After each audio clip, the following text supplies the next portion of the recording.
કચ્છના વિશાળ દરિયાઈ જીવસૃષ્ટિનો અભ્યાસ કરી ઝૂલોજી મારીન સાયન્સ વિષય પર પીએચડી કરનાર પ્રથમ કચ્છી મહિલા બન્યા ડૉક્ટર માનસી ગોસ્વામી।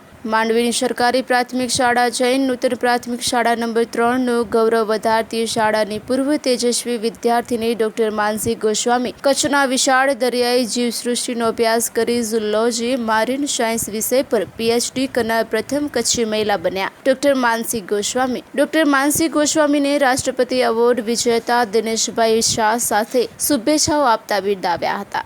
મારું નામ માનસી સુરેશગીરી ગોસ્વામી છે। મેં હાલે મારું પીએચડી જે છે એ ઝૂલોજી સબ્જેક્ટમાં ઇન્ટરડિસિપ્લિનરી મરીન સાયન્સમાં કમ્પ્લીટ કર્યું છે। મેં કચ્છના જે વિશાળ દરિયાઈ કાંઠો છે એના દરિયાઈ જીવસૃષ્ટિ ઉપર મારું પીએચડી પૂરું કર્યું છે, જે કચ્છનું પહેલું વર્ક આપણે કહી શકીએ, જે બેઝ છે એ કચ્છનું પહેલું વર્ક ગણી શકાય આપણે, એ જે હાલે મેં 12મી જાન્યુઆરી મારું વાઇવા આપી અને કમ્પ્લીટ કર્યું છે। મારી શાળા જે છે મેં મારું 1 થી 4 ધોરણ જે છે એ જૈનોતન પ્રાથમિક શાળામાંથી કરેલું છે। ત્યાર પછી કિમજી રામદાસમાંથી મેં મારું 12 સાયન્સ સુધીનો અભ્યાસ પૂરું કરી અને માંડવીની સાયન્સ કોલેજ, જે ગુજરાતની એકમાત્ર કોલેજ છે જે મરીન સાયન્સ સબ્જેક્ટ ઉપર ગ્રેજ્યુએશન ચલાવે છે, ત્યાંથી મારું ગ્રેજ્યુએશન કમ્પ્લીટ કર્યું છે। અને ત્યારબાદ મેં ભાવનગરથી 2 વર્ષનું મારું માસ્ટર્સ ડિગ્રી કમ્પ્લીટ કરી અને ત્યાંથી હું ગોલ્ડ મેડાલિસ્ટ થઈ છું। અને એના પછી કચ્છ યુનિવર્સિટીમાંથી મારું પીએચડી 2019માં સ્ટાર્ટ કરેલું છે, જે હાલ મેં પૂરું કર્યું છે।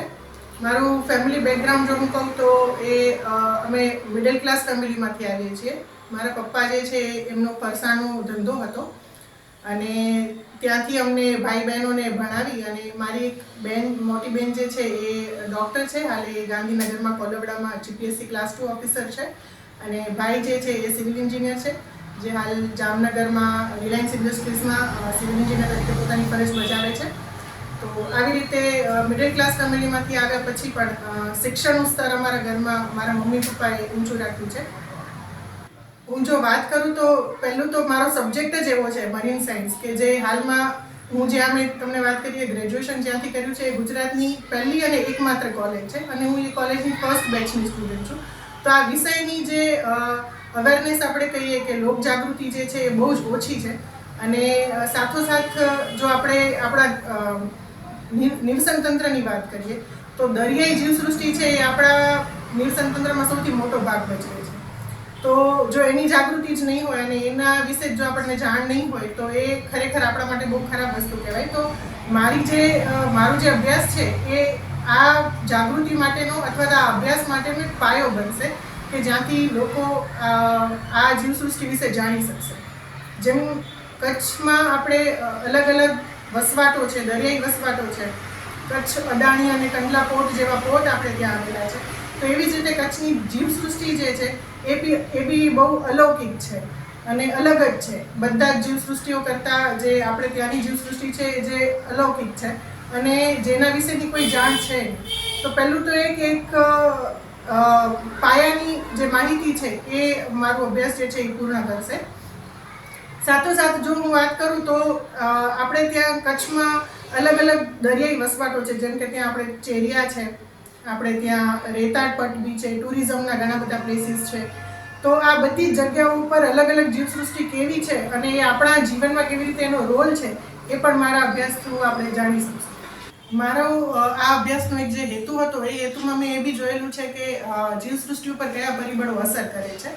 તો હા, એ જરૂરી છે, એ વાત સાચી છે કે માનવ જે પ્રવૃત્તિઓ છે એ આ જીવસૃષ્ટિ ઉપર અસર કરે છે। પણ અદાણી અને કંડલાના જે એન્વાયરમેન્ટ ડિપાર્ટમેન્ટ છે એમના જે હેડ છે એમને બી હું મળેલી છું અને મને જાણવા મળ્યું છે અને ખુદ મેં બી એ જોયું બી છે કે આર્થિક રીતે આપણને આપણી જે જગ્યા છે એને આપણા કચ્છને સદ્ધર બનાવવી છે, તો એ માટે એ જરૂરી છે। તો એની સાથે સાથે તેઓ ખુદ પણ આ જીવસૃષ્ટિને બચાવવા માટે ઘણા બધા કામો કરે છે। ઘણી મોટા પાયે જે મેંગ્રુવના પ્લાન્ટેશન્સ થાય છે અને જીવસૃષ્ટિને બચાવવા માટે અલગ અલગ ઘણા બધા કાર્યક્રમો પણ આ ઇન્ડસ્ટ્રીઝ કરતી હોય છે અને હું ખુદ પણ એ ઇન્ડસ્ટ્રીના આ કાર્યક્રમોનો એક ભાગ પણ બનેલી છું। તો હું એમ ના કહી શકું કે આ વસ્તુ ન થવી જોઈએ અથવા રોકવી જોઈએ, કારણ કે આર્થિક દ્રષ્ટિએ એટલી જ મહત્ત્વની છે, પણ સાથોસાથ એમના ડિપાર્ટમેન્ટ બી ખૂબ જ સરસ કામ કરતા હોય છે કે જે આ જીવસૃષ્ટિ છે એને બચાવવા માટે પૂર્ણપણે પોતાનો સહયોગ આપતા હોય છે. હું શ્રોતા મિત્રો, હું દિનેશભાઈ શાહ, માંડવીની જિલ્લા પંચાયત સંચાલિત જય નૂતન પ્રાથમિક શાળાના હું પૂર્વ આચાર્ય છું. જય નૂતનમાં મેં 17 વર્ષ સુધી ફરજ બજાવી છે અને જય નૂતનની જે શાળા વ્યવસ્થાપન સમિતિ છે, જેને અંગ્રેજીમાં એસએમસી કહે છે, એનો હું શિક્ષણવિદ છું. રાજ્ય, રાષ્ટ્રીય અને સર્વજનતા એવોર્ડ પણ મને મળેલ છે. આ માનસીબેન ગોસ્વામી એ કચ્છના પ્રથમ મહિલા અધિકારી છે. ડૉક્ટર બની ગયા. અત્યાર સુધી માનસીબેન ગોસ્વામી કહેવાતા, પણ હવે આગળ ડિગ્રી ડૉક્ટર લાગી ગઈ. ડૉક્ટર મીનાક્ષીબેન જે છે એ જય નૂતન સ્કૂલની પૂર્વ વિદ્યાર્થીની છે. એટલે અમારી સ્કૂલને ગૌરવ છે કે અમારી સ્કૂલમાં માનસીબેન ગોસ્વામી પીએચડી કરી, પ્રથમ મહિલા કરી અને જય નૂતન સ્કૂલનું વધાર્યું છે. એમના ભાઈ છે એ પણ એન્જિનિયર છે. એમના બેન પણ એ ક્લાસ 2 ઓફિસર છે. એના બેન પણ જય નૂતનની વિદ્યાર્થીની છે.